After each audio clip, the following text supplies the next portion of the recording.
Many people think that when the power goes out in the middle of winter, the first thing you need to do is find a way to make heat.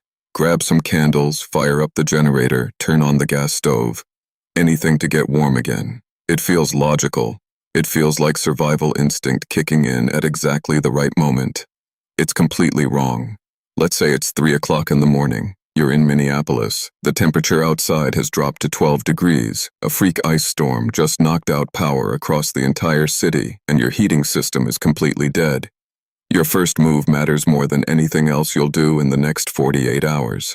And if that move is to create heat instead of trapping the heat you already have, you're already making the mistake that kills people every single winter. Here's what nobody talks about. Your home is full of heat right now. It's stored in the walls, in the furniture, in the air itself. The warmth your heating system built up over the last several hours hasn't gone anywhere yet. The problem isn't that you don't have heat. The problem is that your heat is escaping through every crack, gap, window frame, and door seal in your house, and it's doing it fast. Heat doesn't disappear. It transfers. And when people respond to a blackout by generating new heat instead of stopping what they already have from running away, that's when things go catastrophically wrong. 2 winters ago, a brutal cold snap swept across the Midwest and killed more than 60 people over a single weekend. Carbon monoxide poisoning from generators run in garages, house fires from candles knocked over in the dark, hypothermia from people trying to heat enormous living rooms with nothing but stubbornness. In 2021, when Texas froze, 246 people died. Most of them not because heat was unavailable, but because they were trying to create heat they already had. Tonight I'm walking you through the actual physics of staying warm when the grid goes down. 3 principles straight from thermodynamics, not survival folklore, not something your uncle read on a forum. Real science. And at the end, a 6-step system you can execute in under 5 minutes using things you already own. $0, no fire, no generator, just physics. Principle 1 comes from the first law of thermodynamics. Energy doesn't vanish, it transfers. Your house isn't losing heat like a battery losing charge. Heat is actively escaping through every gap and imperfection in your walls, windows, and doors. Every single one of those openings is a highway for warmth to flee your home. The numbers are genuinely shocking. A single pane window loses heat 10 times faster than an insulated wall. 10 times. A gap under an exterior door can drain all the warm air out of a room in just a few hours. An unsealed electrical outlet is a tiny wind tunnel, constantly pulling warm air out and sucking cold air in, silently, all night long. The Department of Energy estimates that 25 to 30% of home heat loss happens through windows alone, and another 15% through gaps most homeowners have never thought about. The fix costs about $5. Roll up a towel and press it against the bottom of every exterior door. Tape plastic window film across your window frames. It cuts heat loss through glass in half by trapping a layer of still air. Foam outlet insulators cost $2 for a 12-pack and eliminate those invisible wind tunnels entirely. Seal everything before you do anything else. Physics rewards you for trapping what you have. That's principle 1. Principle 2 is surface area to volume ratio. A large room has more wall surface for heat to escape through. A small room has less. Heat stays concentrated. The math is simple and brutal. A room measuring 20 by 20 feet loses heat 4 times faster than a room measuring 10 by 10 with identical insulation. 4 times just from size alone. One person sitting still in a large room raises the air temperature by about ½ degree per hour. Basically nothing. That same person in a small sealed room raises it by 2 to 3 degrees per hour.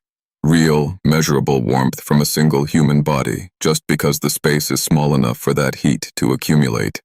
This is exactly how military cold weather survival works. You always shrink your shelter. Smaller always wins. Find the smallest room in your home that fits everyone in your household. A bedroom beats a living room every time. Close every other interior door. You are not heating your home. You are maintaining temperature inside one insulated box, and you are making that box as small as possible. That's principle 2. Principle 3 is human thermal output, and this one surprises people every time. A human body at rest generates around 100 watts of continuous heat. Moving around, that doubles to 200 watts or more. 4 people in a sealed 10 by 10 room are collectively generating 400 watts of continuous heat, equivalent to 4 incandescent bulbs burning non-stop around the clock. Over 8 hours, that's more than 3,000 watt-hours of free thermal energy. Mountaineering research has documented climbers surviving nights at 40 below zero inside small tents using only body heat and proper insulation. No fire, no stove, just bodies in a sealed space, everyone in one room, pets included because dogs and cats each add 10 to 50 watts and every watt counts. Before settling in, do something active together. Move around, play a game, do some stretches. Spike everyone's body heat before you try to sleep. Eat something high in calories because your body is literally burning food to stay warm, and an empty stomach means a colder body. That's principle 3. There's also a bonus principle worth knowing. Water has an unusually high specific heat capacity, meaning it absorbs thermal energy and holds it for hours before slowly releasing it back into the air. Before your heating fails, fill every container you can find with the hottest tap water possible. Bottles, jugs, pots, thermoses. Bring them into your sealed room. That water will slowly release stored heat for 6 to 8 hours. No electricity, no fire risk, no fuel. A single hot water bottle inside a sleeping bag raises your personal sleeping temperature by 10 to 15 degrees. Now here's everything pulled into one system. 6 steps, 5 minutes to set up, enough to keep a single room livable for 24 to 48 hours. Seal the room completely. Towels under doors, blankets over windows, foam over outlets. Shut down every heat escape route you can find. Pick the smallest room that fits your group and close every other door in the house. Get everyone in, layer up fully, cover your head and hands because roughly 40% of body heat escapes through those 2 surfaces alone. Deploy your thermal mass, hot water jugs around the room, heated bricks wrapped in towels if you have a gas stove. Insulate from the floor because cold radiates upward and drains heat from your body 25 times faster than sleeping on insulation. Put sleeping bags, yoga mats, or even cardboard beneath you. And finally, monitor the temperature.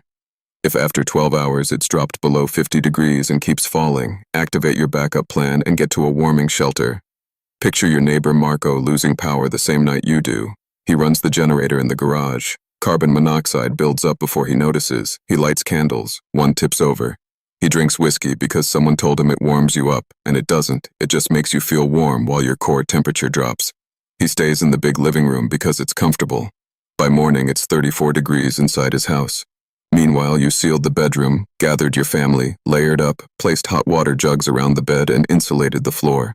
2 days later, the grid comes back. Your family is warm.